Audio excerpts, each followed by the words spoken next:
마가복음 10장 35절부터 45절 한 절씩 교독하시도록 하겠습니다. 제가 35절, 우리 성도님들이 36절 교독하십니다. 세베대의 아들 야고보와 요한이 주께 나와 여짜오되 선생님이여 무엇이든지 우리가 구하는 바를 우리에게 하여 주시기를 원하옵나이다. 너희에게 무엇을 하여 주기를 원하느냐? 여짜오되 주의 영광 중에서 우리를 하나는 주의 우편에 하나는 좌편에 앉게 하여 주옵소서. 예수께서 이르시되 너희는 너희가 구하는 것을 알지 못하는도다. 내가 마시는 잔을 너희가 마실 수 있으며 내가 받는 세례를 너희가 받을 수 있느냐? 그들이 말하되 할 수 있나이다. 예수께서 이르시되 너희는 내가 마시는 잔을 마시며 내가 받는 세례를 받으려니와 내 좌우편에 앉는 것을 내가 줄 것이 아니라 누구를 위하여 준비되었든지 그들이 얻을 것이니라.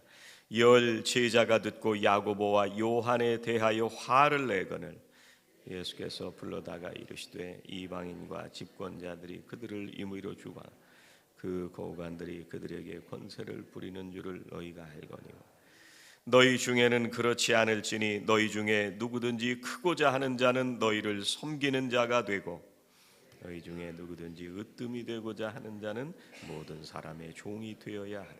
함께 봉독하십니다. 인자가 온 것은 섬김을 받으려 함이 아니라 도리어 섬기려 하고 자기 목숨을 많은 사람의 대속물로 주려 함이니라. 아멘. 예수님 하면 떠오르는 게 두 가지가 있습니다. 하나는 십자가이고 하나는 수건입니다. 리처드 포스터 목사님이 이런 얘기를 했습니다. 십자가가 복종의 징표인 것처럼 수건은 섬김의 징표이다.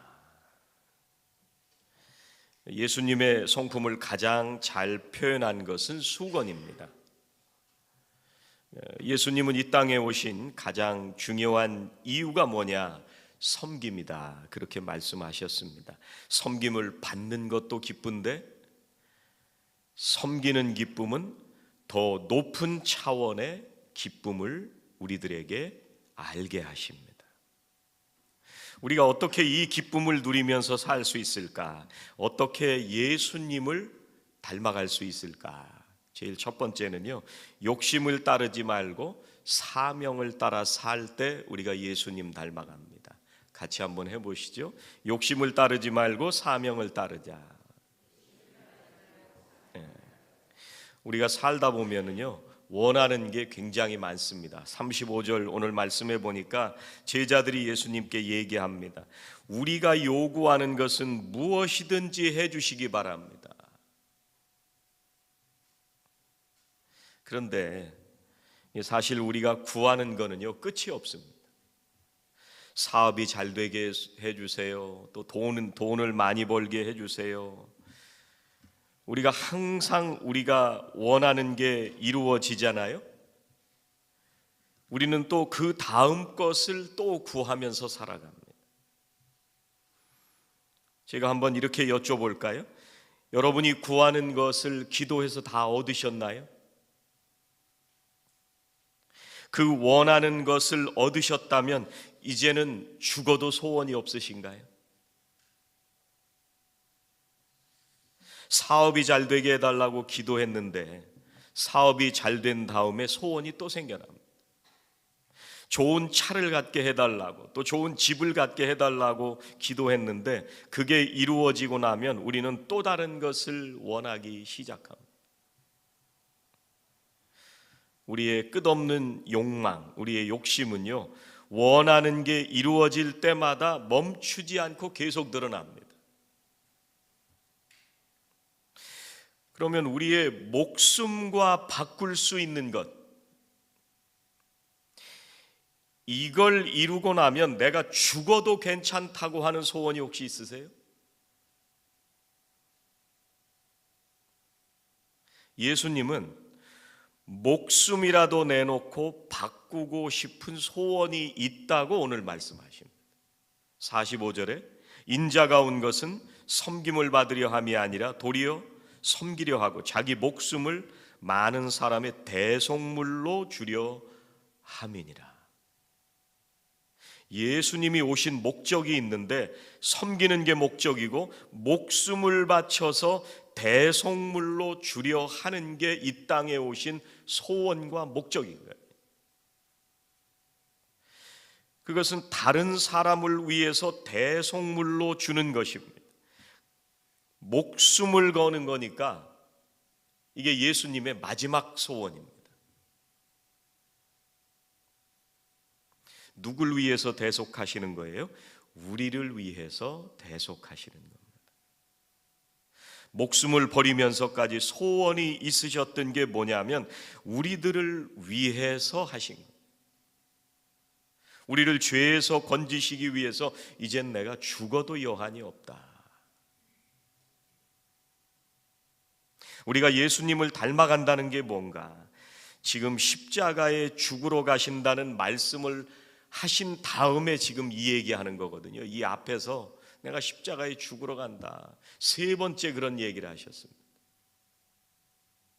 그리고 나서 이 얘기 하시는 거예요. 예수님을 닮아가는 구체적인 방법이 뭐냐? 섬기면서 사는 거다. 사도 바울은요, 예수님을 아는 것이 가장 중요하다 그렇게 얘기를 했습니다. 사도 바울은요, 율법을 철저히 지키면서 살던 사람이었습니다. 그런데 열심히 교회를 박해했습니다. 예수 믿는 사람들을 잡아다가 감옥에 가두었습니다. 박해했습니다. 그런데 사도 바울이 예수 그리스도를 만나는 순간 세상의 모든 것을 배설물로 여겼습니다. 빌립보서 3장 7절 8절입니다. 그러나 무엇이든지 내게 유익하던 것을 내가 그리스도를 위하여 다 해로 여길 뿐더러 또한 모든 것을 해로 여김은 내 주 그리스도 예수를 아는 지식이 가장 고상하기 때문이라. 내가 그를 위하여 모든 것을 잃어버리고 배설물로 여기는 것은 그리스도를 얻기 때문이다. 여러분, 우리들에게 고난이 닥쳐옵니다. 그런데 그 고난을 통해서 우리가 주님을 더 알게 됐다? 그럼 그 고난이 감사한 겁니다. 우리가 사업에 실패를 해서 예수님을 더 알게 됐다? 그 사업의 실패가 오히려 감사의 조건이 되는 것입니다. 우리가 사람들과의 관계가 깨어지는 것 때문에 주님을 더 붙들고 주님 앞에 나아가서 기도하면서 주님과 더 가까워졌다? 그 깨진 관계 때문에 오히려 우리에게 복이 되는 것입니다. 우리가 건강을 잃어버림으로써 예수님을 더 알게 되었다? 그것이 복입니다. 예수님을 닮아가는 것이 우리의 소원이 되면은요, 이 땅에서 감사하지 못할 조건이 없습니다. 예수님은 이렇게 말씀하십니다. 요한복음 6장 38절에서 내가 하늘에서 내려온 것은 내 뜻을 행하려 함이 아니요 나를 보내신 이의 뜻을 행하려 함이니라. 그 뜻이 뭐예요? 많은 사람을 위하여 생명을 바치는 것. 섬기러 왔다. 그게 예수님의 소원이었고 하나님이 예수님을 보내신 뜻이었다는 거예요.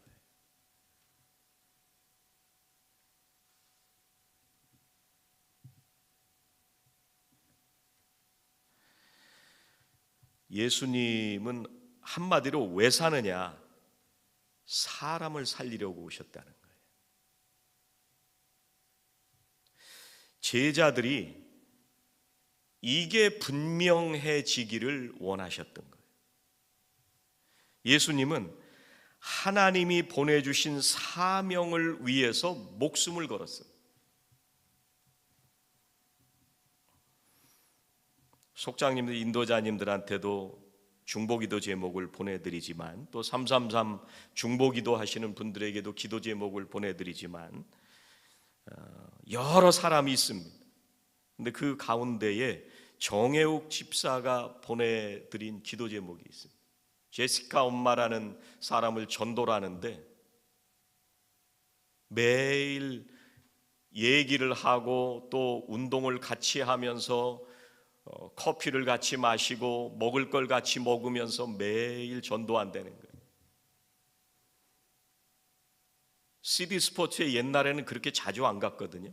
일주일에 4일을 다니면서 같이 운동을 다니는, 그 사람 만나서 같이 얘기하고 전도하려.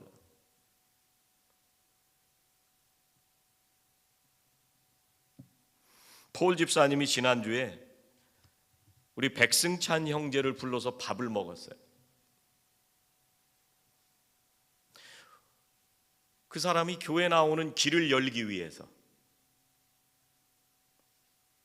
그거 뭐 잘 알지도 못하는 사람 만나서 대화도 어색할 텐데 뭐가 좋다고 불러서 같이 밥을 먹겠어요. 근데 주님이 주신 사명이 있기 때문에 내가 같이 밥을 먹는 거예요. 여러분, 누가 불러서 밥 먹으러 갈 때 그 자리에 우리가 전도하는 사람이 그 자리에 온다, 목숨 걸고 그 자리에 가십시오. 거기 가서 그 교회 안 다니는 분과 무조건 대화를 나누십시오. 질문을 던지고 그 사람을 위해서 얘기를 들어주고 그 사람이 정말 좋은 분위기 속에서 사랑받는다는 느낌이 들 때까지 최선을 다하십시오. 예수님이 그래서 오셨다잖아요. 여러분, 밥 먹는 자리에 새로운 사람이 온다면 정말 여러분의 모든 약속을 다 뒤로 하고 그 자리에 가셔야 됩니다. 중요한 약속 다 빼고, 이미 약속이 돼 있어도 그 약속을 다 캔슬하고 전도하는 사람 온다면 그 자리에 가야 되는 거예요.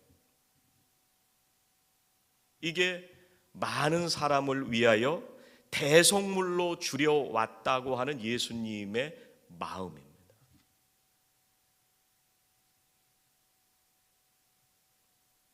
두 번째, 우리가 어떻게 예수님의 제자로 살 수 있을까?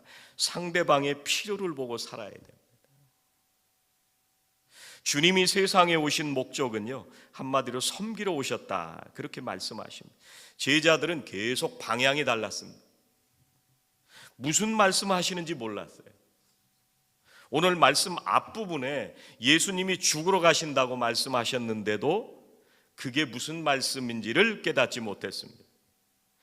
주님은 섬기기 위해서 오셨다고 말씀을 하시고, 그 섬김의 절정이 뭐냐? 목숨을 바쳐서라도 사람을 살리는 게 내가 온 뜻이다. 거기에 섬김의 기쁨이 있는 거예요. 예수님이 인생을 살면서 가장 최고의 가치를 우리들에게 알려주셨는데, 인생의 가장 좋은 중요한 목적을 우리들에게 알려주셨는데, 그것은 생명을 살리기 위해서 목숨을 바치는 거예요. 그럼 그걸 어떻게 훈련하느냐? 내가 편리한 거를 따라 사는 게 아니라 상대방의 필요를 따라서 살 때 그게 훈련이 되는 거예요. 우리들이 습관적으로 어떻게 살아가느냐면요, 예수 믿기 전부터 우리는 내 몸 편한 대로 살아갑니다. 내가 하고 싶은 걸 하면서 살아갑니다. 그런데 예수 믿고 제자가 된다는 것은 상대방의 필요를 보고 그거를 위해서 살아갈 때 그게 훈련이에요.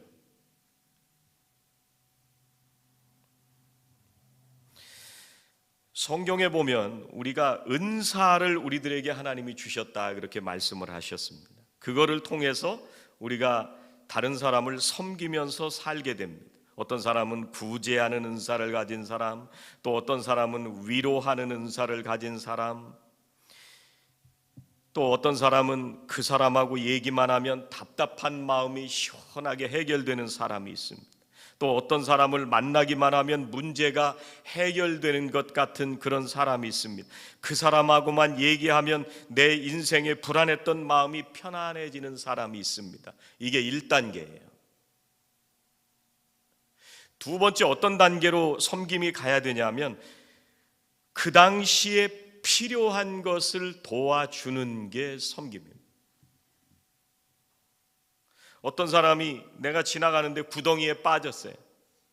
내가 거기를 지나가는데 아무도 없어요. 또 사람들이 지나가는데 그 사람을 꺼내주는 사람도 없어요. 하나님 앞에 기도합니다. 주님, 내가 저 사람을 도와줘야 될까요? 하나님, 저는 구제하는 은사도 없고 자비의 은사도 없고 봉사의 은사도 없는데요. 하나님, 저건 은사 있는 사람이 해야 되는 거 아니에요? 하나님, 저는 은사가 없어요. 그냥 갈래요.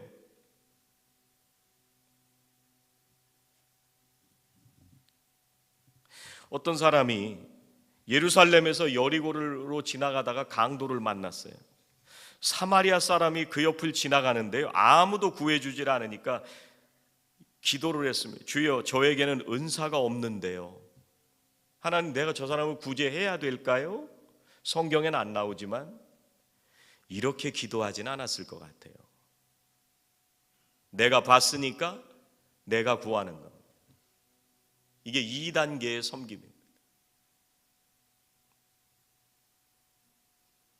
오늘 말씀에 보면 예수님은 종이 돼야 한다 그렇게 말씀을 하세요. 종은 다른 일을 하면서 시간 없다고 얘기하는 게 종이 아닙니다. 주인이 와서 너 이것 좀 할래? 그런데 주인님, 제가 좀 시간이 없는데 다른 사람 시키시면 안 될까요? 이게 종은 아닙니다. 필요할 때는 언제든지 그 일을 하는 사람이 종입니다. 우리가 편할 때만 섬기는 일을 한다면 우리는 진실한 종이 아닙니다. 진실한 종은 불편하지만 필요한 일을 하는 사람이 종입니다. 감리교회 웨슬리 목사님께서 인생의 모토처럼 생각하셨던 것이 있습니다. 내가 할 수 있는 모든 선한 일을 하자. 모든 수단, 모든 방법을 동원하고 어떠한 장소에서든지 어느 시간에든지 상대가 누구든지 내가 할 수 있는 오랫동안 하자. 여러분, 종들은 핑계를 안 댑니다. 뒤로 미루지도 않습니다. 환경이 더 나아지기를 기다리지 않습니다. 내가 언젠가 해야지, 상황이 나아지면 내가 언젠가 해야지, 이렇게 생각하지 않습니다. 하나님께서는 우리가 어느 곳에 있든지 우리가 가진 걸 가지고 우리가 할 수 있는 일을 하기를 원하십니다. 섬길 때 중요한 거는요, 예수님이 어떻게 보시느냐가 중요한 거예요. 마리아가 예수님 머리에 향유를 부었을 때 제자들은 그거 왜 낭비하냐? 그런데 예수님은 좋은 일이다 그렇게 말씀하셨어요. 세 번째, 우리가 어떻게 예수님을 닮아갈까요? 섬김은 훈련이라고 생각해야 됩니다. 같이 한번 해보시죠. 섬김은 훈련이다. 속회는요, 섬김을 훈련하는 곳입니다. 제자는 책상에서 만들어지는 게 아니라 살면서 만들어지는 거예요. 그런 의미에서 속회는 하나님께서 우리에게 허락하신 아름다운 하나의 교회입니다. 우리가 구원받은 하나님의 자녀가 되었습니다. 주님 앞에 갈 때까지 주님은 섬기러 오셨다 말씀하시고 그렇게 사셨던 분입니다. 그래서 제자는 예수님을 닮아서 그렇게 사는 사람들이 제자입니다. 그걸 어디서 훈련하냐? 속회에서 훈련하는 거예요. 주일날 예배 드릴 땐 훈련이 될 것 같지만 잘 안 돼요. 왜냐하면 1시간 예배 딱 드리고 집에 가기 때문에. 진짜 훈련은 어디서 되냐면 속회로 모였을 때 훈련되는 거예요. 그러니까 속회를 모이지 않고 제자 훈련한다? 거짓말이에요.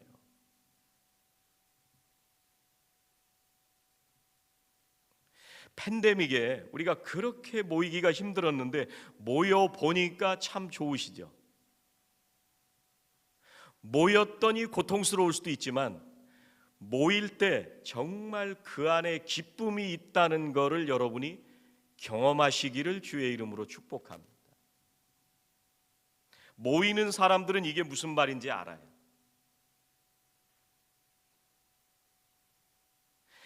그 속회에서 내가 안 해보던 걸 해봐야 제자 훈련이 되는 거예요. 예수님이 이 세상에 오셔서 목숨 바쳐서 가장 소중하게 생각하시던 거를 훈련하면서 주님의 제자로 닮아간다는 거예요. 우리 집을 열고 속회 식구들을 섬기는 훈련을 하는 거죠. 속회의 식구들을 정성으로 음식을 대접하면서 나누는 기쁨이 그 안에 있는 거예요. 어떤 분들은 손이 굉장히 크신 분들이 있습니다. 또 어떤 분들은 음식에 소질이 없는 분들도 있습니다. 어떤 분들은 음식을 하면 겁을 안 내는 분들도 있어요. 어떤 분들은 양파 하나 써는 것도 힘든 사람이 있습니다. 결혼하고 나서요, 신혼 때 집사람하고 둘이 신혼생활을 시작했는데, 신혼여행 갔다 와서 자고 일어났는데 집사람이 장모님한테 전화를 했어요. 엄마, 콩나물국 어떻게 끓여? 잠결에 그 얘기를 들으면서 이 콩나물국도 안 끓여보고 결혼했구나. 저는 여인들은 결혼하기 전에 이미 다 음식을 잘 하고 결혼하는 줄 알았어요. 그런데 우리가 음식을 해서 먹다 보니까 음식을 하게 되더라고요. 그리고 교회에서 성도님들과 교제하며 섬기다 보니까 음식을 잘 하게 되더라고요. 우리 교회 잘하시는 분들만큼 잘하지는 못하죠. 문제는 정성이 중요한 거예요. 섬기겠다고 하는 그 마음이 중요한 거예요. 내가 맛있게 만들지는 못하지만 그런데 맛있는 집을 찾아서 사올 수는 있잖아요.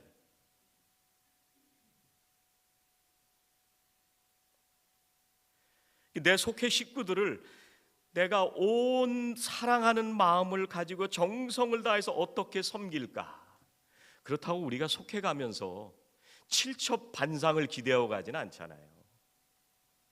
하나만 끓여서 먹어도, 하나만 먹어도 거기에 정성이 들어가 있느냐 없느냐에 따라서 우리는 그거를 느끼고 사랑을 배우게 되잖아요.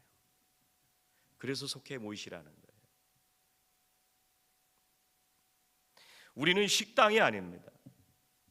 맛으로 승부하는 사람들이 아니에요. 식당이면 그 얘기를 해야 맞아요. 이게 맛있느니 맛없느니. 그런데 우리는 식당이 아니라 교회잖아요. 정성으로 승부하는 사람들입니다.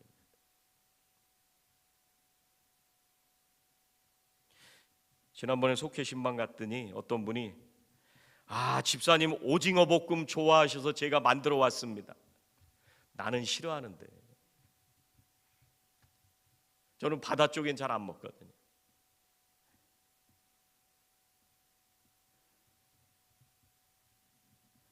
이런 훈련은요, 혼자 집에서 하는 훈련이 안 돼요. 사람들하고 모여야 이게 훈련이 되죠.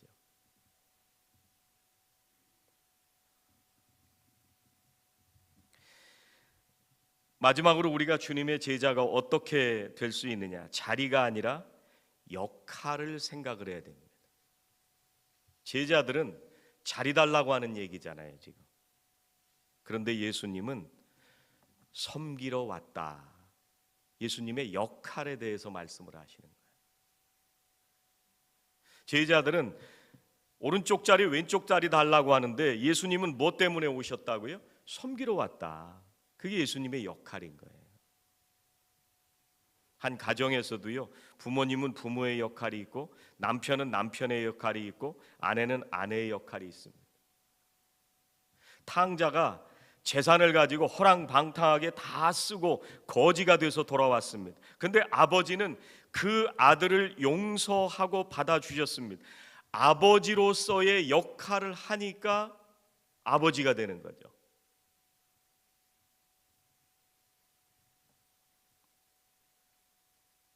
우리가 내가 해야 할 역할을 다 할 때 인정을 받게 되는 거예요. 저는 우리 속장님, 인도자님들이 우리 속장님은 기도하는 속장님이야. 나를 위해서 기도해 주셔. 우리 인도자님은 나를 위해서 기도해 주시는 분이야. 이런 얘기를 들으시면 좋겠어요. 우리 교회는 그런 분은 없는데요. 다른 교회를 보면은요, 직분 안 준다고 목사 협박하는 사람들도 있습니다. 근데 어떤 분들은 직분을 받는 걸 두려워하는 분들이 있어요.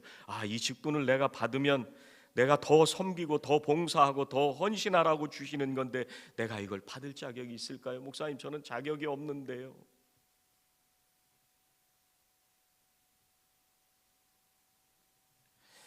섬기면서 사는 거는요, 직책이 중요한 게 아니라 역할이 중요한 겁니다. 내가 해야 할 역할을 하면서 살 때 존경받는 거예요. 그게 예수님이 오늘 으뜸이 되려면 남들의 종이 돼서 섬겨야 된다, 그 말씀하시는 거예요.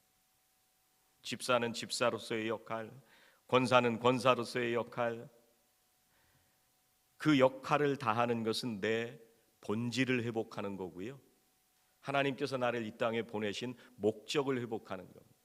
그럴 때 인생에 기쁨이 있는 겁니다. 목적을 회복할 때.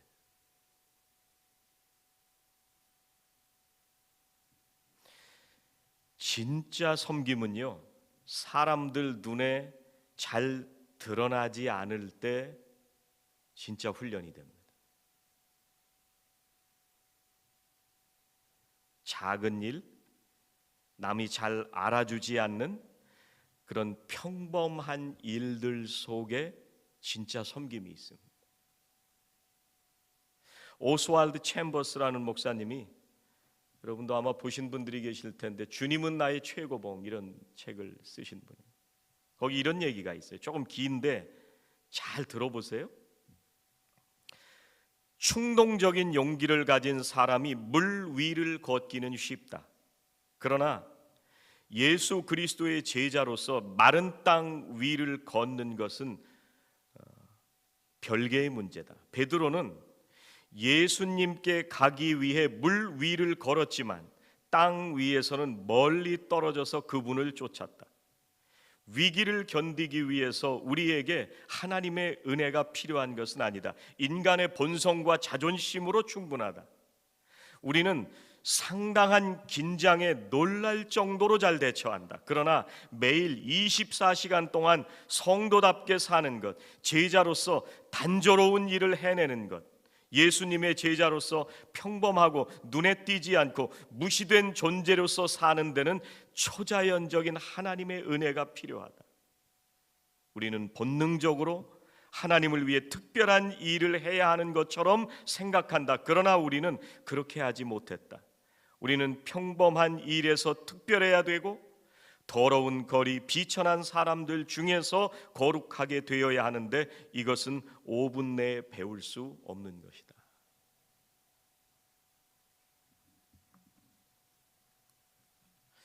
가장 아름다운 섬김은요, 보상을 기대하지 않는 섬김입니다. 오른쪽 왼쪽 달라고 하는 이 제자들에게 주님께서는 그거 내가 줄 수 있는 게 아니다, 그렇게 말씀하세요. 가장 아름다운 섬김이 뭐냐면 자기를 낮추어서 작은 자가 되기를 원하는 그런 섬김입니다.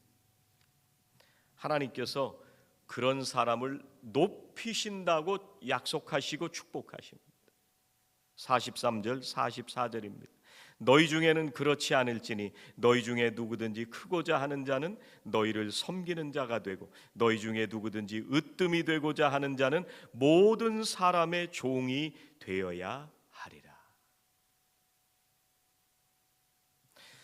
우리가 살면서 최고의 아름다운 사람은요, 예수님처럼 섬기는 사람입니다. 믿는 사람들에게 가장 큰 상급은요, 예수님을 닮아가면서 우리가 성숙해 가는 것이, 그것이 상급입니다. 사랑하시는 우리 성도님들이 세월이 흘러가면서 예수님을 더 닮아가시는 저와 성도님들이 되시기를 주의 이름으로 축원합니다. 기도하시겠습니다. 하나님 감사합니다. 우리들을 사랑하시고 우리를 살리시기 위하여 대속의 피를 흘려 생명을 허락하여 주시니 감사합니다. 그 놀라우신 은혜로 오늘도 살게 하시고 우리에게 맡겨주신 사명을 이루어드리며 살게 하시니 감사합니다. 우리들이 매일 주님을 닮아가는 거룩한 삶을 살게 하여 주시옵소서. 필요를 따라 섬기게 하시고 내가 있는 곳에서 나에게 주신 역할을 겸손히 감당하며 살게 하여 주시옵소서. 우리들 모두에게 참된 섬김의 기쁨을 깨닫게 하시고 주님을 닮아가며 성장해가는 복된 성도들이 다 되게 하여 주시옵소서. 예수님의 이름으로 기도하옵나이다. 아멘.